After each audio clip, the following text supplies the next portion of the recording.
Hello, everyone. Thank you so much for joining. Today, we're going to be talking about the science of a strong marriage, and how to build a thriving relationship.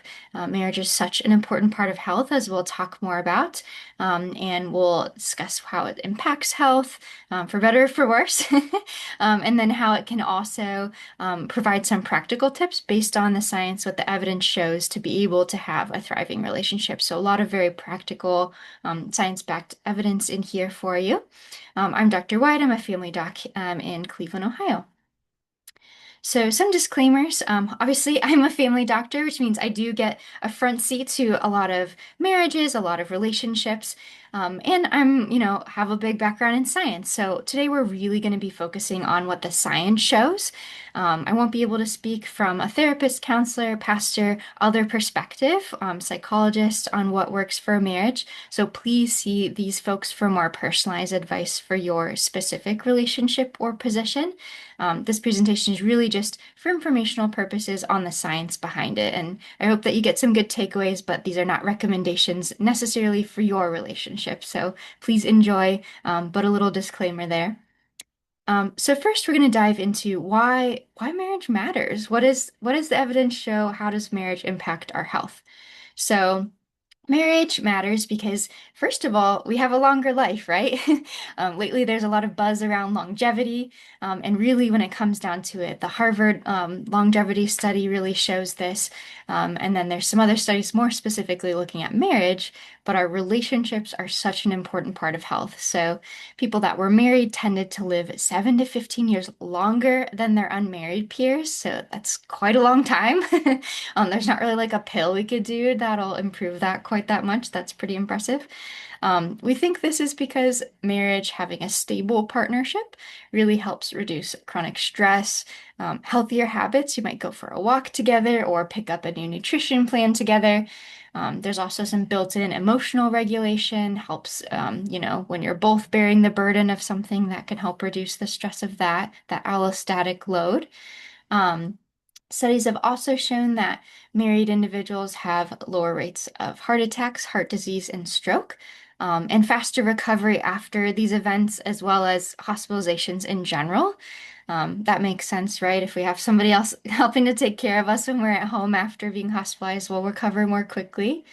There's also some evidence showing, or we think that more emotional support reduces cortisol and inflammation. So those things are both causes of cardiovascular disease. So inflammation, stress, cortisol play a role with heart disease.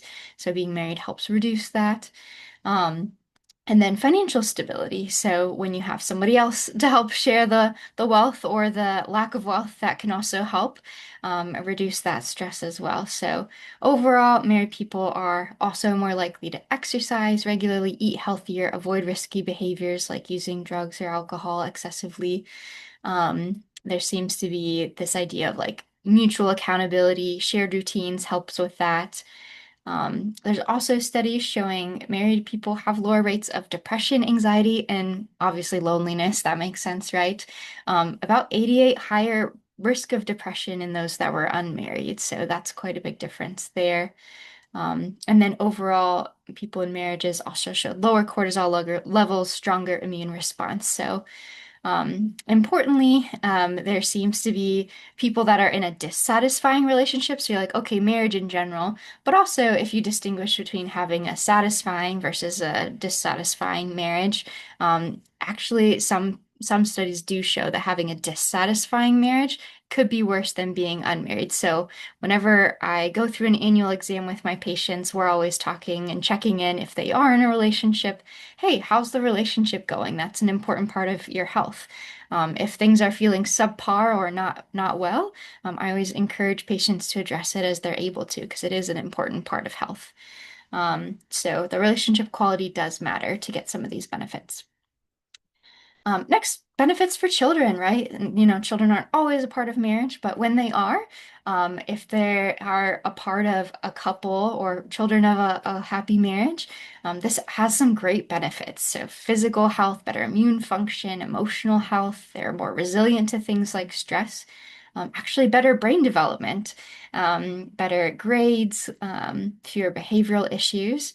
There are also some great studies looking at relationship modeling and how being a part of a healthy family with parents that are married and thriving in their relationship, that also helps these children to have healthier adult relationships. Just they're seeing that modeling, that built-in learning, and then lower high risk behavior, lower risky behaviors listed there.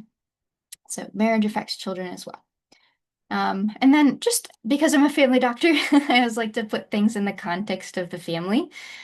So sometimes what I'll see is the children suffering or a child suffering from health issues like anxiety, depression, and then the marriage is also suffering, the family is suffering. There can be a temptation to just focus on the child and okay, we really need to get the child into therapy. We'll put our marriage on the back burner while we're really focusing on getting the child better. But for all the reasons we just talked about, actually, what I encourage families to do is, ideally, family therapy is wonderful. You're addressing kind of all the relationships at once to some degree. But also, really prioritizing that marriage actually does have some great trickle-down effects to the child's health as well. So ideally, we do all of the above, but when we are triaging, I would actually maybe even side toward working on the marriage if there's only limited finances for the child or the marriage. That'll have some great trickle-down effects. So obviously each situation and finances and ability to get care are unique, but just wanted to mention that as a family doctor, I'm often weighing these things. We'll just touch on divorce very briefly. My heart goes out to anyone who has experienced divorce. This is the Life Change Index, so it's kind of looking at what are life events and what is their impact on health or impact on stress for somebody. As you'll see, the death of a spouse is like what they rated as the highest for this kind of scaled index. But divorce is number two. So if you have been through divorce or you know someone who's gone through divorce, it is a very stressful event. So I definitely don't want to minimize it and make sure that people know it can certainly impact health. Not that we can't overcome or build health based on that or after that, but I just want to validate folks that have been through that. It definitely impacts health. So how predictable is divorce? Results may vary. The Gottmans are a couple of psychologists that have done some really wonderful work researching this, and their research claims they can really predict divorce quite well. Some of the things we'll touch on a little bit later that they show that may help predict that. But overall, divorce has been on the decline since the 1980s. This seems to be driven by people just being married later in life. So because they're married later, they tend to have had more education up to that point. They tend to be in a more established point in their career. So that certainly helps with maintaining that marriage and lowering that risk of divorce. The exception to the decline in divorce rate are unfortunately females with lower education. They have actually had increased rates since then. So education does play a role in maintaining marriage. Um, and then factors that increase the risk of divorce, just to give you some more concrete things. Life satisfaction. This was actually one of the biggest things in a machine learning study in 2022. It showed life satisfaction and division of housework were actually contributors of divorce. So we'll talk a little bit later about how to consider preventing those things as much as we can or keeping them healthy. And then the Gottmans, they're really well known for these, what they call the four horsemen. So criticism, contempt, defensiveness, and stonewalling. So these are predictors of marital deterioration. So something to consider there. And they've got some great resources to learn more about that. So just wanted to note these things here. Something else that I like to highlight as well is cohabitation or living together before marriage specifically. In the past, back in like the 1980s, 90s, the evidence was a little stronger for actually cohabitation before marriage, increasing the risk of divorce and intimate partner violence. So about 2 times increased risk of intimate partner violence with cohabitation, so living together outside of marriage. This seems to be worse if people are doing this before getting engaged versus after getting engaged and then choosing to live together. Part of the idea behind that seems to be this distinction between sliding into a decision versus deciding. So sliding is okay, our lease is up, let's move in together, it's convenient, versus deciding I we would like to take our relationship to the next step. We're going to get engaged, we're going to move on. That deciding seems to be less predictive of divorce later, and intimate partner violence. So when people are thinking of living together, this is something important to consider just based on the science. All right, and then divorce does impact children, so just wanted to make note of that here. So increased risk of these health effects listed. The spillover hypothesis is really going back to the idea that divorce in parents, that relationship or even poor relationship during a marriage does have trickle-down effects in the children. As we saw, there's a lot of benefits to a good marriage, so the reverse is also true, which makes sense. Um, Sometimes this question comes up, is divorce better than an unhappy marriage? Actually, this hasn't been well studied, interestingly enough. The best study I could find was last year, or at least depending on when you're listening to this, 2025. There's a cross-sectional study, so not great, but of over 96,000 parents and children dyads in China. So a different culture depending on where you're listening to this from. So take those things into account. But it did show that children of an unhappy but still married couple did have higher odds of depression, anxiety, self-injury, and suicide risk than children of divorced parents, actually regardless of the relationship between the parents after the divorce. So that does seem to suggest an unhappy marriage may be worse compared to divorce. But again, this is just one study, it hasn't been well studied, different culture where the commitment to marriage tends to be a little different. So anyway, definitely don't take the costs of divorce lightly. So this isn't something I would take into consideration without significant counsel if someone is considering divorce. But just wanted to touch on that question. All right, so let's get into some of the more practical things. So what makes a marriage thrive? What are the top predictors of a satisfying marriage? And then we'll talk more about some things that you can consider doing or take into account based on the evidence. So, top predictors of a satisfying marriage. So, number one, overall, this is the most robust predictor across 43 studies, is partner commitment. So, just being committed till death do us part, that is one of the best predictors of a satisfying marriage. Sexual satisfaction is important. Some people, that was a predictor of relationship satisfaction as well, particularly among young adults. Partner satisfaction, so believing that one's partner is happy in the relationship is important. Um, and intrinsic motivation, so just being in the relationship because you genuinely love or care for that person, rather than external pressures to be in a relationship. This is actually twice as powerful as good communication in predicting satisfaction. We hear a lot about the importance of communication and definitely not downplaying that, but intrinsic motivation is actually is twice as powerful compared to communication in predicting satisfaction. So that was interesting. Um, and then having more positive interactions compared to negative interactions is associated with not having a decline in the relationship over time. Some observational studies also showed that having a positive affect, so just being positive or having a positive attitude during conflict, as much as possible, helped buffer some of the effects of poor communication skills. So even if someone doesn't have great communication skills, just the fact that they're trying to have the conversation and want to, improve the conflict, is it helpful for the relationship?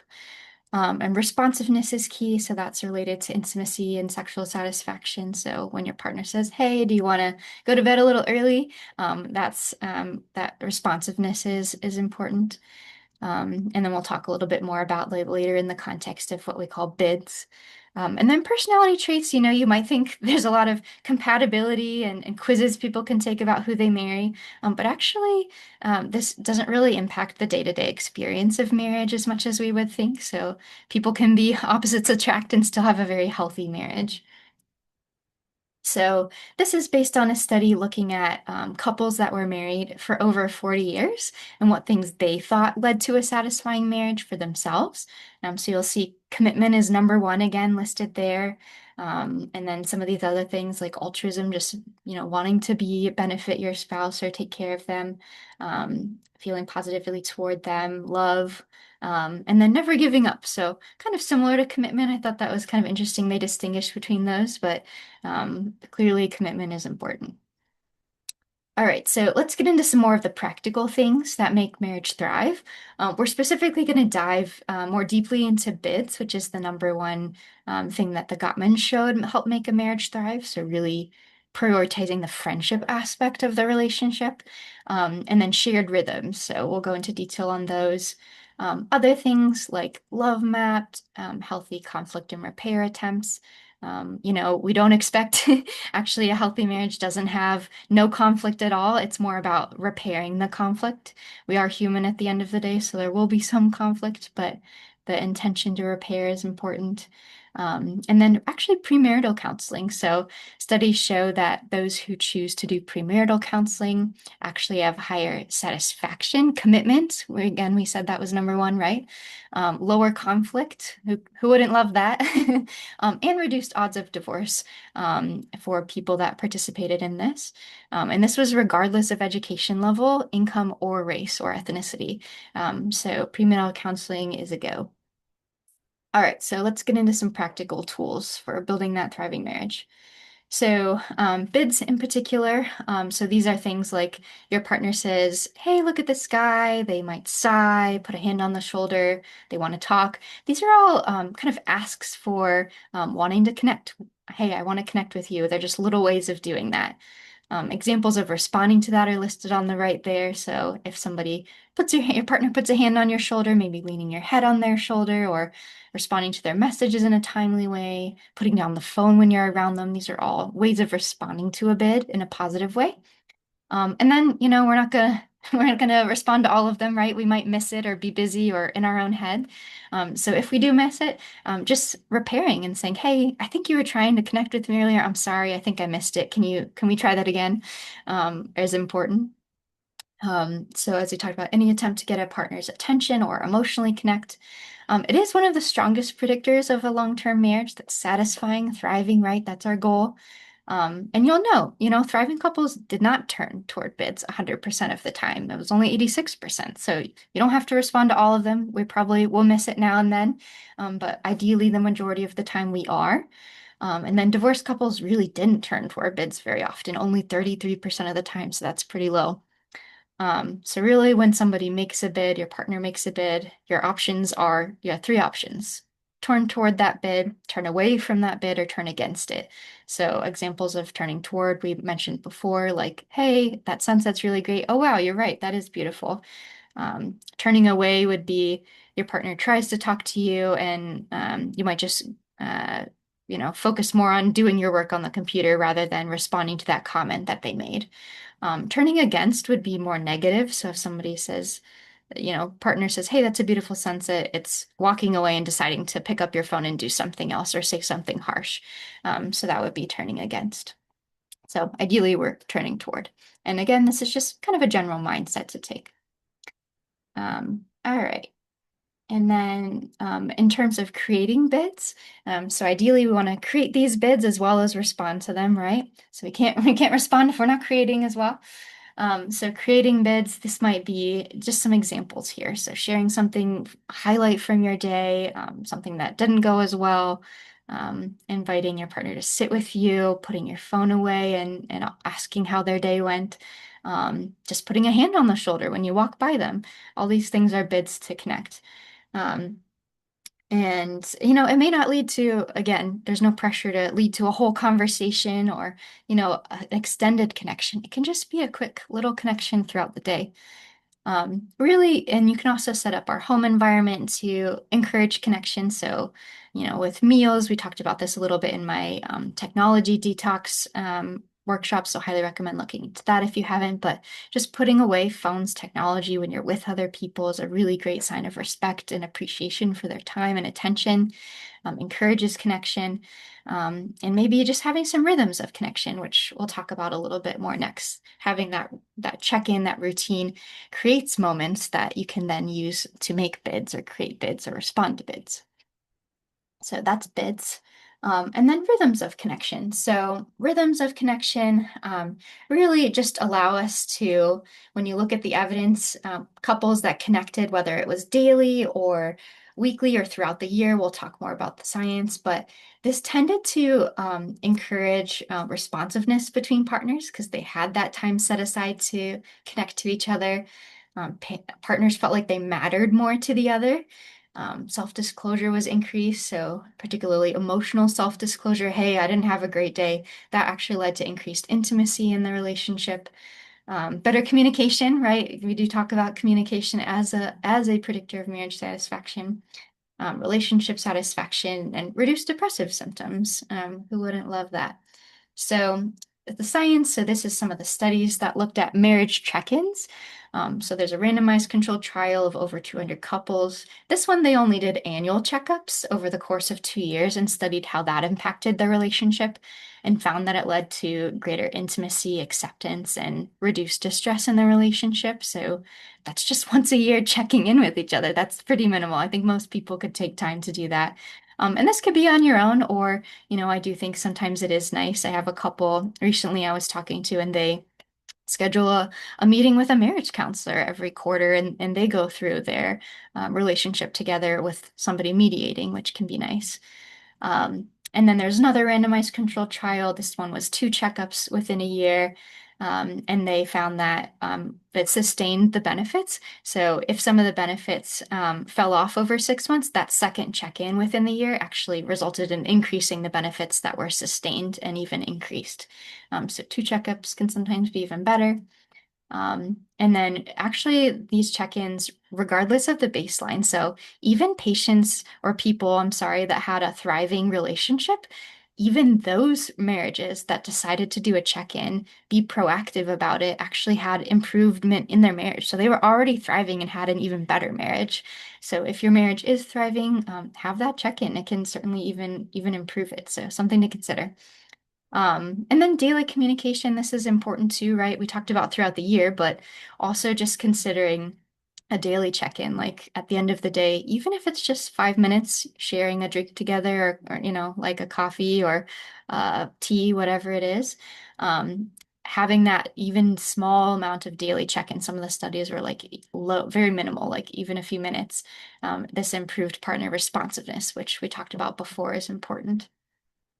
So some examples you might consider. So just a daily 5-minute check-in, maybe talk with your spouse and say, hey, what's a good time for us to like just have a couple minutes with each other? Maybe it's just making coffee for one another. And as we hand off the coffee cup, saying, hey, what's your day look like today? Or how you feeling about today? Weekly or monthly check-ins are really nice, particularly for families or people that have a lot of logistical things they're working on together. I think this is really great. I tend to encourage people to separate logistical conversations or check-ins from relationship check-ins.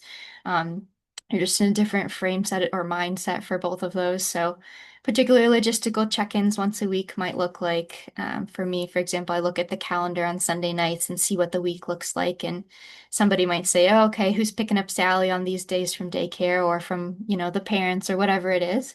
So those logistical check-ins just help make the family run smoother, and that can make the pace easier with marriage. And then obviously having those relationship check-ins can be really nice, saying, hey, what made you feel loved this week? Or how could I have made you feel more loved this week? Or how could I help you feel loved next week? What's your schedule look like? What support could you use next week? So those can be really nice as well. You can kind of decide the pace for those, whether you want to do weekly, monthly, every other week. And then, as we talked about, quarterly or twice a year, once a year, having that perhaps long weekend alone or even just an hour alone, those can make a big difference in terms of connection. So just some rhythms to consider. And then just wanted to touch briefly on prayer. There are a lot of patients in my practice that have a prayer practice. So I wanted to touch on this because the evidence is really compelling. So research actually shows that just praying for your spouse increases empathy, commitment, again, that number one predictor of relationship satisfaction and marriage thriving. And then increased forgiveness because we're all human at the end of the day. We're not going to respond to 100% of those bids. And maybe, our spouse felt really insulted that we didn't respond to one of those bits. So having that rhythm for forgiveness or this prayer for forgiveness can be really important. There's also some cool studies looking at when we're in conflict with one another. So we're having a fight between the spouse, praying for that spouse or praying together actually helps reduce hostile emotions and emotional reactivity.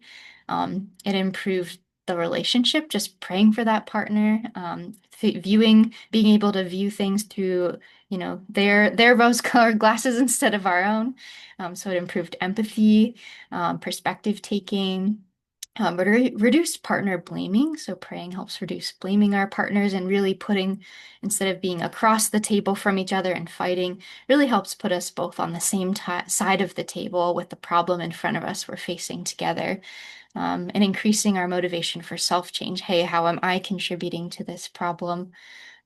Improving that sense of responsibility and problem solving there. Prayer also helps reduce resentment, aggressiveness, infidelity. Who wouldn't love reducing those things in a marriage, right? It doesn't say 100% protective, but these are all things that we can just do to help reduce that risk. And then conflict, we talked a little bit about more. So again, I know this doesn't apply to everyone, but I just thought the research was really, really interesting. Wanted to share that. Another tidbit for those that are also, religious, attending religious services.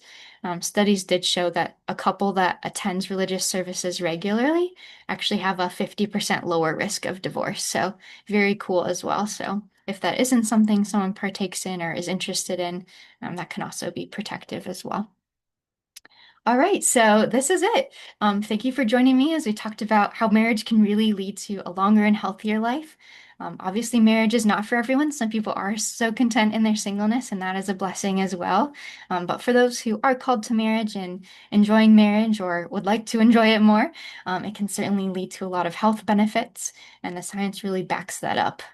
There's a lot of things that we can do to contribute to a thriving marriage. So if someone isn't having that thriving marriage or things just feel suboptimal or okay, I do really encourage people to follow up with me if I'm your doc or local therapists. Always happy to make referrals.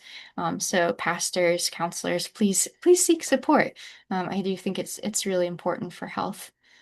And then a ton of references here, so I'll just kind of click through those so you can have them if you'd like. And then some resources I wanted to leave you with. Most of these I've checked out on my own, not all of them. I know I give a good number of people that are Christian by faith, so I've highlighted which ones of those are there. Love and Respect in particular, I think is a really interesting, different take on marriage relationships if you haven't looked into that one. The Gottmans, if you aren't religious, have a ton of really great resources as well. So please definitely reach out if you do need support, and thank you so much for listening.